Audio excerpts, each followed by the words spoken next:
Alegasyong sundalo ang hitman ni VP Sara para sa assassination kay Pangulong Marcos. First Lady Marcos hindi sumasalamin sa buong military service. Ayon naman sa AFP.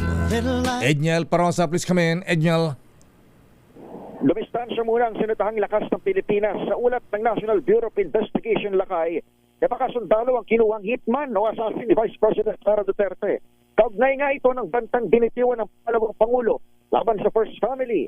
Sakali mang may mangyari umano sa kanyang masama, sa pahayag na itinadala sa DZRH News, sinabi ng AFP na hindi nito sasalamin ang buhanay ng militar. Binigyan din na tapat sa chain of command of person, naratili man ng profesional. Nakiusap din ng AFP muna sa publiko. Huwag magpakalat ng mga spekulasyon sa pagkakadawit ng kanilang aktibong sundalo habang wala pang resulta itong ginagawang pagsisiyasat. Laon na rito, nilusaw ng AFP ang Vice Presidential Security and Protection Group o VPSPG noong nakarang taon. Paliwanag noon ng Camp Aguinaldo, hindi tinanggalan ng security details si VP Sara kundi nireorganize lamang at isinailalim sa bagong AFP Security and Protection Group o ngayon ASPG na. Ako si Edniel Parosa, DZRH, una sa Pilipinas, una sa Pilipino.